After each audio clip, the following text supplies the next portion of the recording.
আমার ক্যাম্পাসের বোনেরা, আমার ক্যাম্পাসের ভাইয়েরা যখন তার ক্যাম্পাসের ভেতর একটি যৌক্তিক দাবিতে কর্মসূচি পালন করে, তখন বাসে করে ট্রাকে করে আসা টোকাইরা তাদের উপর হামলা করার ধৃষ্টতা দেখাতে পারে।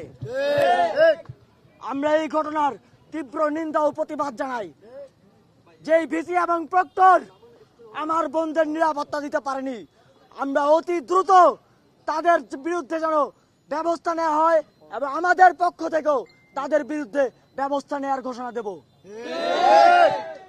সংগ্রামী বন্ধুগণ, আপনারা দেখেছেন আমরা এই সংবাদ সম্মেলনটি শহীদ মিনারে করতে চেয়েছিলাম। আমাদের ক্যাম্পাসে পুলিশ আমাদেরকে বলল আমরা নাকি যেতে পারবো না। আমরা বললাম আমরা রেগুলার স্টুডেন্ট, আমাদের আইডি কার্ড আছে। তিনি তারপরেও যেতে দিলেন না। অথচ আমাদের ক্যাম্পাসের ভেতর ওই টোকাইরা ঘুরে বেড়াচ্ছে। আমরা কিন্তু বেশি দিন এটি বরদাস্ত করব না। ঢাকা বিশ্ববিদ্যালয়ের শিক্ষার্থীরা নেমে আসলে কি হয় তা কাল রাতে আপনারা দেখেছেন। এই টোকাইদের ঠিকানা এই ক্যাম্পাসে হবে না। এই টোকাইদের ঠিকানা এই ক্যাম্পাসে হবে না। এই ক্যাম্পাসে হবে না। টোকাইদের ঠিকানা টোকাইদের ঠিকানা এই ক্যাম্পাসে হবে না। সন্ত্রাসীদের ঠিকানা এই ক্যাম্পাসে হবে না। সন্ত্রাসীদের ঠিকানা এই ক্যাম্পাসে হবে না। আমরা স্পষ্টভাবে বলতে চাই, এইভাবে সহিংসভাবে এই আন্দোলনকে দমন করা সম্ভব নয়। এবং আজকে যে আমাদের কর্মসূচি ছিল, প্রধানমন্ত্রীর যে বক্তব্য, শিক্ষার্থীদের প্রতি অপমানসূচক বক্তব্য, সেই বক্তব্যের প্রত্যাহারের দাবিতে কিন্তু আজকে আমাদের কর্মসূচি ছিল। আমরা এখনো আজকের এই প্রেস ব্রিফিং থেকে বলতে চাই, প্রধানমন্ত্রীর যে বক্তব্য, সেই বক্তব্যকে কিন্তু আমরা প্রত্যাহার করি, আমরা প্রত্যাখ্যান করি এবং আমরা নিন্দা জানাই। যে প্রধানমন্ত্রী হয়ে সরকারের সর্বোচ্চ জায়গা থেকে আমরা আশা করেছিলাম তিনি দেশে এসে কোটা সংস্কারের যৌক্তিক সমাধানের একটা পথ দেখাবেন। তা না করে তিনি কোটা সংস্কার আন্দোলনকারীদের প্রতি যে কটূক্তি করেছেন, রাজাকারের নাতি বলে ইঙ্গিত করেছেন, এটি নিন্দনীয় এবং এর জন্য তার প্রকাশ্যে ছাত্র সমাজের কাছে দুঃখ প্রকাশ করা উচিত। আমি নই তুমি নও, রাজাকার রাজাকার। আমি নই তুমি নও, রাজাকার রাজাকার।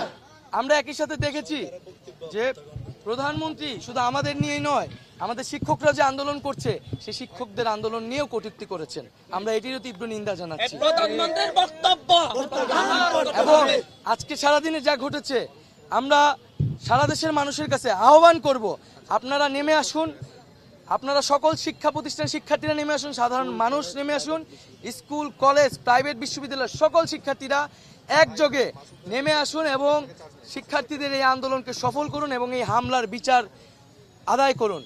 আগামীকাল আজকের যে হামলা, সে হামলা এবং প্রধানমন্ত্রীর বক্তব্যের প্রত্যাহার এবং আমাদের যে এক দফা দাবি কোটা সংস্কারের, তার দাবিতে আগামীকাল বিকাল ৩টায় সারা দেশের সকল ক্যাম্পাসে বিক্ষোভ মিছিল এবং সমাবেশ অনুষ্ঠিত হবে। এবং সারা দেশের সকলকে আহ্বান করব যে আপনারা এই বিক্ষোভ মিছিল সমাবেশে সাধারণ মানুষকে অংশগ্রহণ করিয়ে এই মিছিলকে বড় গণজমায়েত তৈরি করুন এবং বৃহত্তর গণ আন্দোলনের দিকে আমাদেরকে যেতে হবে। কারণ এই আন্দোলন শুধু আর ছাত্রদের আন্দোলন নাই, এই আন্দোলনে যখন সরকারের জায়গা থেকে, সর্বোচ্চ জায়গা থেকে পরিকল্পনা করে উস্কানি দিয়ে এই আন্দোলনকে দমন করার চেষ্টা করা হচ্ছে, সাধারণ মানুষকে এই আন্দোলনে নেমে আসতে হবে। এবং আগামীকাল আমরা বিক্ষোভ মিছিল সমাবেশ করব এবং এরপরে আমরা সারা দেশে অবরোধ কর্মসূচি ঘোষণা করব।